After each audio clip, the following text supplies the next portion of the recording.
What's up guys, welcome back to On the Brick with another custom LEGO review. Today I have something that's a little special, as what I'm going to show you is something that I've been wanting to showcase since I hit 50 subscribers, and it's just taken that long for the pieces to actually come in. And now that they are here, I can finally show you what I believe is the most accurate version of the Barc speeder. This set contains 127 pieces and was designed by me. And if you like what you see here today, you can help out the channel by buying the instructions for only $5 by contacting me at the email in the description down below. Now, I chose to do the Barc speeder because even though there are plenty of other designs out there, I always felt like they were either missing something or just didn't get something quite right. So allow me to show you what I mean and why I'm claiming this to be the most accurate version of this vehicle. First, I want to point out that this is the reference photo that I used. And for the record, it is the same version as what we see in the Battlefront games. I just went with this picture because it was brighter. But one thing you'll probably immediately notice about my set that's different than any others are these things in the front. I have absolutely no idea what they're called, but what you'll probably notice is that LEGO and several other designers create this part by simply using the ski piece. However, when you compare that to what we see in the reference photo,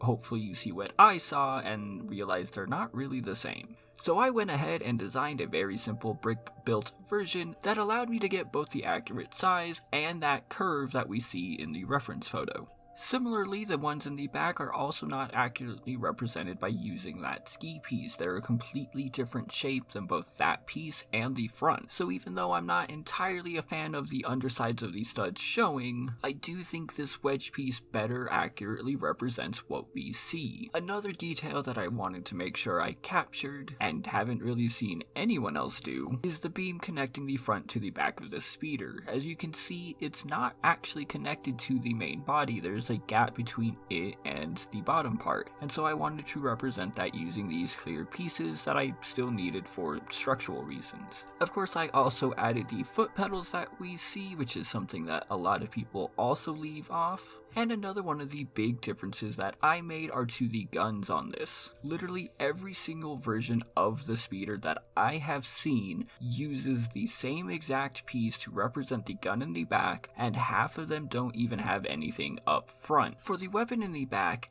everybody uses this harpoon piece, which isn't necessarily a bad representation, but it's not entirely accurate either. So I went ahead and designed this using just a lightsaber hilt, binoculars, and a screwdriver at the front, which I think better represents what we see in this image, where you can see the front of this weapon is in a cone shape. Now, the weapons for the front went through various designs, but ultimately space and how it's not really seen determined that it would look like this. I did try a few designs using actual bricks to capture that squareness, but it ended up being too big. So instead I went with this design again using a lightsaber hilt, binoculars, and this time just a regular bar, as the gun on the front of the speeder is more round than what we see on the back. Other details on this speeder include things like this panel, which looks like it's scanning the horizon, and I also wanted to do the brick-built seat. One smaller detail I included was adding tiles onto the back here, because when you look at the Barc speeder, it is a very smooth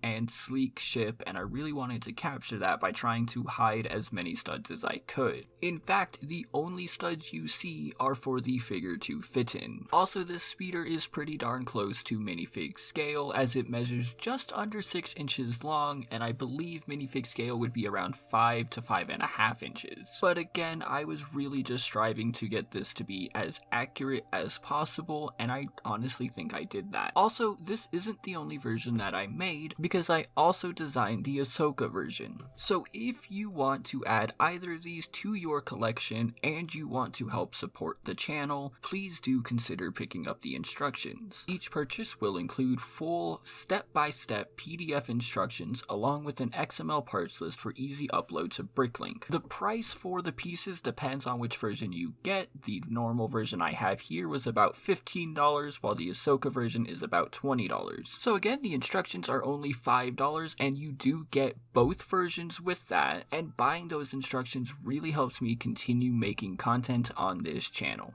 So if you are interested, please just send an email to the one in the description down below and I will help you out from there. But now, let's find out who won the giveaway. Alright, it looks like we have 14 comments here from what I've seen, including a few just today. If you've posted after this point, sorry, but nothing I can really do about that. Over on this tab, I do have the random number generator from random.org with 1 through 14. Let's find out who won. And the winner of the custom printed Ahsoka is number 9. I have no idea who that is, so let's find out. Alright, so if we go back over to this other tab, 1, 2, 3, 4, 5, 6, 7, 8, and 9. So congratulations to Banana 4 Scale. Please contact me by the end of the day on Wednesday, June 17th to claim the Ahsoka. You can just email me at the one down below. So congratulations to you, and for the rest of you, don't worry, I will be doing more giveaways soon. So thank you to the 12 of you who participated. I really do sincerely appreciate it, and I appreciate all the wonderful comments that you've given me. And again, don't worry if you lost, because I will be doing more giveaways soon. In fact, if there's a custom figure that you want to see in a giveaway, put it in the comments down below and I'll see what I can do. Remember to like this video if you liked what you saw. Please do consider getting the instructions. Seriously, they help me out a lot. If you haven't already, subscribe for more awesome mocks every single week. Next week's is going to be something a little more unstable. So thank you for watching, and I'll see you then.